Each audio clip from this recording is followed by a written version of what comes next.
ಭಾಳ ಉತ್ತಮ ರೀತಿಯಲ್ಲಿ ಪ್ರಾರಂಭ ಆಗಿದೆ. ಮತ್ತು ಈಗ ಭಾಳ ಉತ್ಸುಕದಿಂದ ನಮ್ಮ ಕಾರ್ಯಕರ್ತರೆಲ್ಲ ಮನೆ ಮನೆ ಭೇಟಿ ಮಾಡಿ ಸುಮಾರು 220 ಬೂತ್ಗಳಲ್ಲಿ ಸುಮಾರು 260 ಬೂತ್ಗಳು ನಿನ್ನೆ ಪ್ರಾರಂಭ ಮಾಡಿದ್ದಾರೆ. ಇವತ್ತು ಸಾಯಂಕಾಲ ಪುನಃ ಪ್ರಾರಂಭ ಮಾಡ್ತಾ ಇದ್ದಾರೆ. ಇಲ್ಲ, ನಾವು ಏನು ಅಂತ ಒಂದು ಹೆದರಿಕೆ ಇಲ್ಲ. ನಮಗೆ ನೇರವಿರುವಂಥದ್ದು ಕಾಂಗ್ರೆಸ್ನ ಮೇಲೆ.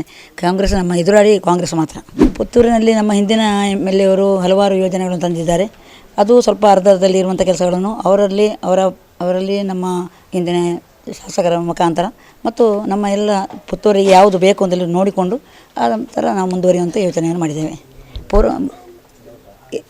ನಾವು ಈಗಾಗಲೇ ನಮಗೆ ನಮ್ಮ ಯಾರಿಗೆ ಮೂಲಭೂತ ಸೌಕರ್ಯಗಳನ್ನು ಒದಗಿಸಬೇಕು ಅಂತ ಮೂಲಭೂತ ಸೌಕರ್ಯಗಳು ಯಾವುದು ಅತಿ ಅಗತ್ಯ ಇದೆಯೋ ಅದನ್ನು ಒದಗಿಸುವಂಥ ವ್ಯವಸ್ಥೆಯಲ್ಲಿ ನಾವು ಮುಂದೆ ಅಂತ ತಿಳ್ಕೊಂಡಿದ್ದೀವಿ. ಖಂಡಿತ ಕೇಂದ್ರ ಸರ್ಕಾರದ ಅಭಿವೃದ್ಧಿ ಇದೆಯಲ್ಲ, ಅದೇ ಖಂಡಿತ ಗೆಲುವಿನ ಮೂಲ. ಕೇಂದ್ರ ಸರ್ಕಾರದಲ್ಲಿ ನಮ್ಮ ನರೇಂದ್ರ ಮೋದಿಯವರಂಥ ನಾಯಕರು ಇನ್ನೂ ಒಂದು 20 ವರ್ಷ ಇರಬೇಕು. ನಮ್ಮ ದೇಶದ ಚಿತ್ರಣವನ್ನೇ ಬದಲಿಸುವಂಥ ಈಗಾಗಲೇ ನಮ್ಮ ದೇಶ ವಿಶ್ವದಲ್ಲೇ ಜಗದ್ಗುರು ಆಗುವಂಥ ಒಂದು ಈ ಸಂದರ್ಭಗಳಲ್ಲಿ ಖಂಡಿತವಾಗಿಯೂ ಇನ್ನೊಂದು 10-15 ವರ್ಷ 25 ವರ್ಷ ನಮ್ಮ ನರೇಂದ್ರ ಮೋದಿಯವರೇ ನಾಯಕರಾಗಿದ್ದು ಮತ್ತು ನಮ್ಮೆಲ್ಲ ಹಿರಿಯ ನಾಯಕರುಗಳು ಅದೆಷ್ಟೋ ಹಿರಿಯ ನಾಯಕರುಗಳಿದ್ದಾರೆ. ಅವರ ಮುಖಾಂತರ ನಮ್ಮ ಇವತ್ತು ದೇಶ ಪ್ರಕಾಶಿಸುತ್ತದೆ, ನಮ್ಮ ಭಾರತ ಪ್ರಕಾಶಿಸಿದೆ. ಅದರ ಮುಖಾಂತರ ನಮ್ಮ ಮತ ಬಿದ್ದು ನಮ್ಮ ಪುತ್ತೂರಲ್ಲಿ ಖಂಡಿತವಾಗಿ ಗಳಿಸ್ತದೆ. ಮಹಿಳಾ ಮತದಾರರು ನನ್ನಲ್ಲಿ ಒಂದು ವಿಶ್ವಾಸವನ್ನು ಇಟ್ಟುಕೊಂಡಿದ್ದಾರೆ. ನಾನು ಈ ಹಿಂದೆ ಸುಮಾರು 4 ಸಲ ಜನಪ್ರತಿನಿಧಿಯಾಗಿದ್ದೆ.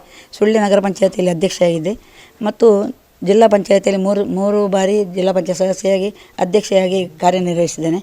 ಆ ಸಂದರ್ಭದಲ್ಲಿಯೂ ಪ್ರತಿಯೊಂದು ಯಾವುದೇ ಒಂದು ಆಡಳಿತ ಆಗಿರ್ಬೋದು ಸರಿಯಾದ ನ್ಯಾಯಯುತವಾದ ಒಂದು ಪ್ರತಿಯೊಬ್ಬರಿಗೆ ನ್ಯಾಯವನ್ನು ಕೊಡಿಸಿದ್ದೇವೆ. ಅದರಲ್ಲಿ ನಾವು ಯಾವುದೇ ಜಾತಿ ಮತ ಭೇದವನ್ನು ಮಾಡಲಿಲ್ಲ. ಆ ರೀತಿಯ ನನ್ನಲ್ಲಿ ಒಂದು ವಿಶ್ವಾಸ ಇದೆ ಅವರಿಗೆ.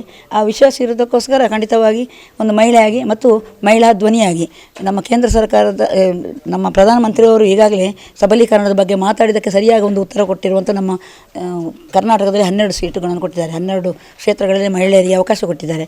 ಖಂಡಿತವಾಗಿ ನನಗೆ ವಿಶ್ವಾಸ ಇದೆ, ನಮ್ಮನ್ನು ಮಹಿಳೆಯನ್ನು ಗೆಲ್ಲಿಸ್ತಾರೆ. ಎಲ್ಲರೂ ನಾವು ಮಹಿಳೆಯರಿಗೆ ಸಬಲೀಕರಣ ಆಗುವ ಈ ಸಂದರ್ಭದಲ್ಲಿ ನಾವು ಅವರಿಗೆ ಯಾವುದು ಸಾಧ್ಯ ಉಂಟೋ, ಎಷ್ಟು ಸಾಧ್ಯ ಉಂಟೋ ಅಷ್ಟು ನಾವು ಪ್ರತಿಯೊಬ್ಬರಿಗೆ ನ್ಯಾಯವನ್ನು ಒದಗಿಸಿಕೊಡುವಂಥ ಒಂದು ವಿಶ್ವಾಸ ನನ್ನಲ್ಲಿದೆ. ಮತದಾರರು ಯಾವುದೇ ಎದೆಗುಂದುವುದು ಬೇಡ. ಯಾವತ್ತೇ ಆದರೂ ನೀವು ಮತದಾರರು ಏನೇ ಇದ್ದರೂ ನಿಮ್ಮ ಯಾವುದೇ ಸಮಸ್ಯೆಗಳಿದ್ದರೂ ನನ್ನಲ್ಲಿ ಯಾವತ್ತೂ ನೀವು ಸ್ಪಂದಿಸಿ. ಯಾವಾಗಲೂ ನನ್ನ ಹತ್ರ ಮಾತಾಡಿದರೂ ನಾನು ನಿಮಗೆ ಸ್ಪಂದನೆಯನ್ನು ಕೊಡ್ತೇನೆ. ಮತ್ತು ನಾನು ಯಾವತ್ತೂ ಈ 4 ಸಲದಲ್ಲಿ ಜನಪ್ರತಿನಿಧಿ ಆಗಿರೋ ಸಂದರ್ಭದಲ್ಲಿ ಭ್ರಷ್ಟಾಚಾರ ರಹಿತವಾಗಿ ನಾನು ಆಡಳಿತವನ್ನು ಕೊಟ್ಟಿದ್ದೇನೆ. ಮತ್ತು ಪ್ರತಿಯೊಂದು ಇದು ನಮ್ಮ ಕಡೆಯ ವ್ಯಕ್ತಿಯು ಯಾವುದೇ ಒಂದು ಅವರ ಕೆಲಸಗಳನ್ನು ಮಾಡಬೇಕಿದ್ದರೆ ಅವರ ಜೊತೆ ನಾನು ಖಂಡಿತ ಇದ್ದೇನೆ ಅಂತ ಹೇಳುವಂಥ ಧೈರ್ಯದ ಮಾತನ್ನು ನಾನು ಅವರಿಗೆ ಈ ಸಂದರ್ಭದಲ್ಲಿ ಹೇಳಲಿಕ್ಕೆ ಇಷ್ಟಪಡ್ತೇನೆ.